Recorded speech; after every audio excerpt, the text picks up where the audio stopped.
If you want to make the world a better place, take a look at yourself and make that change, change. Na, na, na, na, na, na, na, na.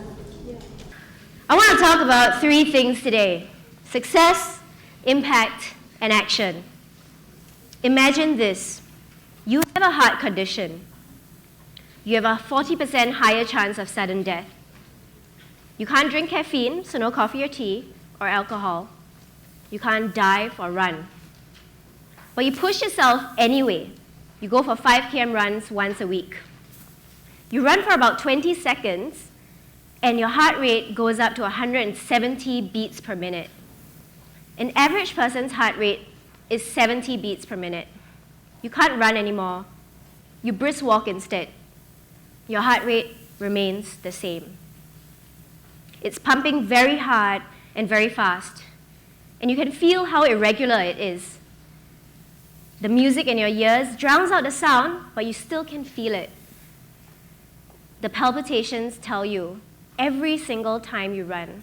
It makes you ask yourself, is this it? Am I going to die today? I have this heart condition. And I'm immensely lucky because it forces me to reflect often. Am I okay with what I'm doing? With where I'm going? With who I am today?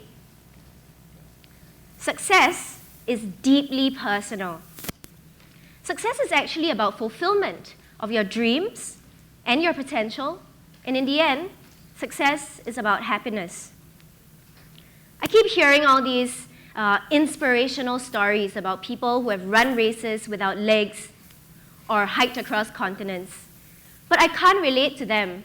I mean, I can't even keep up with the aunties in a simple aerobics class in the gym. So I understand the message, but most of the time I just feel really worthless. What can anything I do measure up to what they've done? And this exact sense of inadequacy is a modern disease. The disease that makes us compare our achievements instead of working together. The disease that makes us fear losing out. And no one wants to lose out, right? So we are hungry to be better than the next person, even if we hate what we are doing. But success, real success, is deeply personal. There's a story I came across, some of you may have read or heard it before. A woman whose work is to relieve the suffering of dying patients said, "People grow a lot when faced with their mortality. When questioned about regrets they had or things they may have done differently, a few common themes surfaced again and again. Here are the most common ones. Number 1, I wish I had the courage to live a life true to myself, not the life others expected of me. Number 2, I wish I didn't work so hard. And number 3, I wish I'd let myself be happier." Notice that the only thing said about success is that they wish it were personal. Today's success is a number, the number associated with money, with age, with achievements.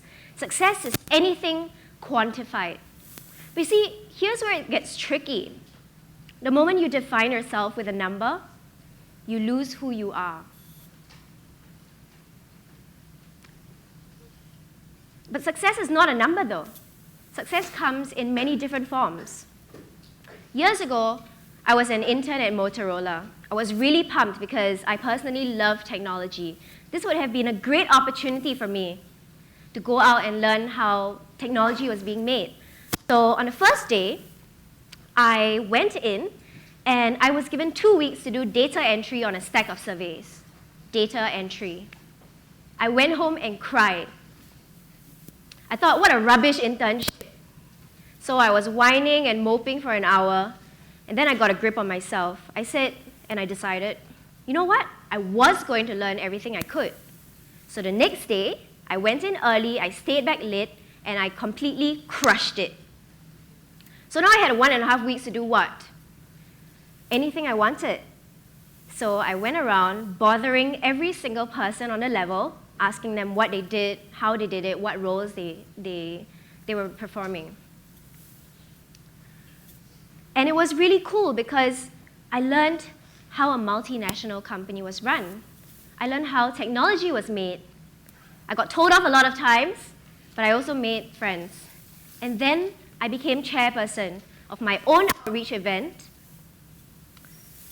I helped organize 2 of the major regional events. I got stellar testimonials from managers and VPs alike. And I actually received an award for outstanding performance. And I was so pleased with myself. But you know what? To everyone else, it was just an internship. So why did it matter? Because of impact. The impact of paying your dues.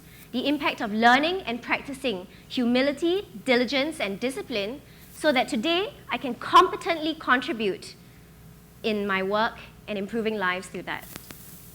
This is the impact of experience. Recognize impact. Small things add up to make a huge difference. Even though only one man is remembered for being the first person on the moon, thousands of great minds put him there. Every contribution adds up. But some impactful things aren't small though. Some are actually really big. It's just that we're so focused on the numbers that we fail to recognize their importance. I received a message on Facebook from this girl years before.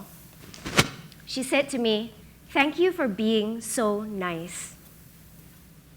I replied and I said, well, I'm sorry, I don't recall what you're talking about. She said, "Many years ago, in school, I was crying and alone. And instead of ignoring me like everyone else, you actually came up to me and asked me what was wrong, and you stayed and comforted me. I didn't think anything of it. But years later, she still remembered and was moved enough to write to me. Yet I barely remembered it." This is the everyday impact of humanity. Let's go back to one of the regrets from before. I wish I didn't work so hard. But why? Because then we have neither the time nor the focus to appreciate things, to be human, to share experiences with others. I'm sure all of you here have very strong memories of teachers that you've had in your life. But do you realize that whenever you go back to say hi, they may not actually recall the same things you do? So if we remember such experiences so vividly, then why aren't we focusing on what is so obviously important to us? In the end, what makes us matter is not our grades, not our money, not our achievements. It is our humanity. Another lost ruin of modern times is integrity. I held a focus group for my business a week ago at 7 p.m. On the same day, one person canceled. Half an hour before that, at 6:30, 4 people sent me text messages saying, "I'm sorry, I can't come." So 3 out of 8 people came. That's not even half. Even with friends, I've had to wait a long time or even experience last-minute cancellations. And you know what? I'm guilty of it myself. But you and I both know that if we wanted to be on time, we could be. And if we wanted to be somewhere, that's where we'd be. But integrity doesn't seem so important anymore. We have become untrustworthy. Why? Because being good doesn't matter anymore. Being rich does. Being successful does. If someone doesn't contribute to our success, they are not worth our time. But that's not true though. Research shows time and time again that people help those they trust and respect. Between 2 friends, one of whom is always there for you and always follows through his promises, and another who only occasionally turns up, who do you respect more? Who are you more likely to help? Integrity is about trusting and being trustworthy, even if it is to yourself. If you say you're going to get fit, get fit. If you say you're going to meet someone, meet them. If you can't answer an email or be on time, why would someone trust you to run a company? Why would someone recommend you for a job? Why would investors put down money on your startup if you don't have this integrity? Integrity from the inside is what will breed success externally. Last point, action. Just because you have a good foundation doesn't mean that you'll have a good house. You still have to build it. All the knowledge, character, and hearts in the world will amount to nothing unless we take action. After my O-levels, I did a simple job as an admin assistant. As a very simple admin role, I was, of course, instantly bored. So I actively took on new roles, venturing into marketing, sales, PR, sponsorship, ground operations. It was the first skydiving festival ever in Singapore, with 20,000 people attending. There were international stuntmen, international press, six-figure sponsorships.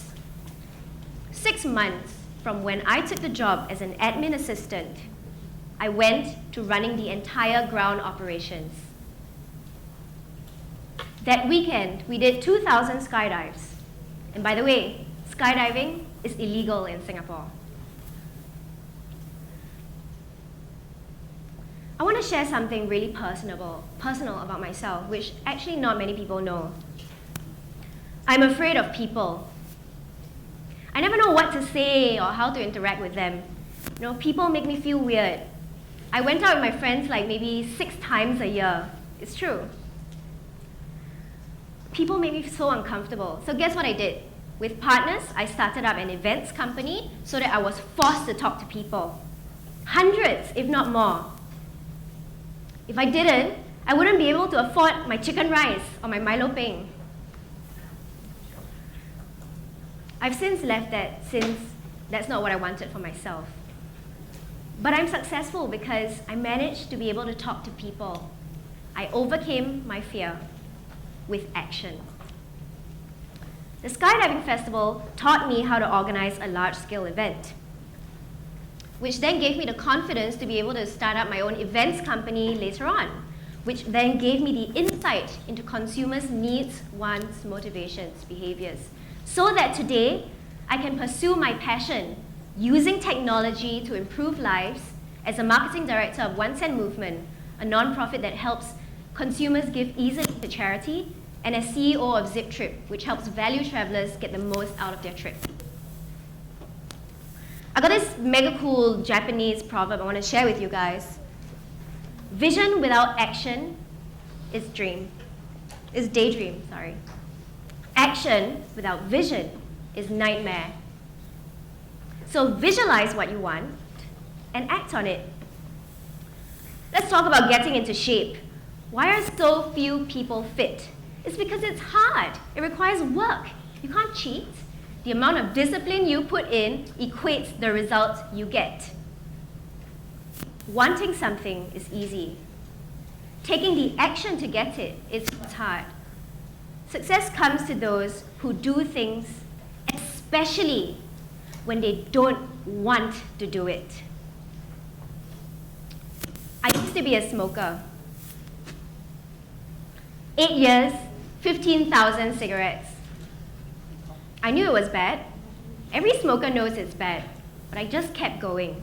Then one day I sat and realized every single day I was spending an hour for 8 years smoking. I had to stop.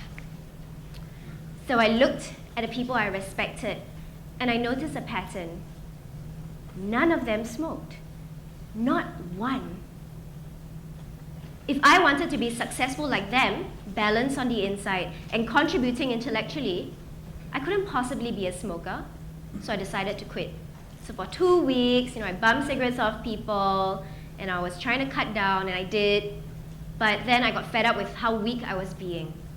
Weakness is not being able to commit to your own goals. So I stopped it, and I gave up smoking completely on the 1st of July. I've been smoke-free ever since. It was very hard. I was struggling to breathe because my lungs were repairing themselves. My motivations had to be rock solid. I forced myself to feel disgusted with smoking, to think that it was lazy and stupid, so that I wouldn't want to. Some of my peers smoked, so I did not go out at night for a month so as not to tempt myself. And I said, hey guys, I've decided to quit. Can you help me by not smoking around me? I'm very lucky to have supportive friends. They were like, that's cool, man. I avoided activities that I knew would stress me out and trigger my need to smoke. I was very harsh with myself. No excuses. I just decided on my goal, identified the actions necessary, and did it. Failure is not always caused by things going wrong. Failure occurs when the right actions are not taken. I quit before. Anyone here who smokes will know what I mean. Yeah, we are quitting. We are on the way there. But I always failed because a part of me still wanted to smoke. I did not want to give it up. So I identified that part and I conditioned myself to associate smoking with traits that I despised so that I wouldn't want it. Bad grades are not caused by a hard exam. The exam is hard because you don't understand the subject well. Failing to get a leadership position is not because you weren't chosen. It is because during your job, you did not step up when you should have. Be conscious of the actions you need to take and take them. Do you want to get fit? Wake up an hour earlier every day and do something. Do you want to start your own business? Put aside 2 hours and work on your business plan. It's that easy. Take action. And that's it. Success is personal. Recognize impact. Small things add up. And sometimes big things are not quantified in numbers. And lastly, take action. I wouldn't be standing here today if I followed the path that was expected of me. But I still consider myself successful. Success is not a one-time thing. I failed many times before. Just get up, dust myself off, and move along. You know why? Because failure is overrated. It's so yesterday. Don't be afraid of it. Just keep trying using different methods. Here's a thought. If every single person here just decided to be 10% better, just 10%. I mean, today you can clear a disorganized space, you can get rid of lousy eating habits or bad posture. Just choose to be better, knowing that it will contribute to your eventual goal in mind. And so if everyone decided that, collectively, this place, this group, this very auditorium could do things greater than any sum of money or any physical feat one person can achieve. Some succeed because they are destined to, but most succeed because they are determined to. And that is evolution of self. Constant change, constant growth, constant success. I'm done. Thank you.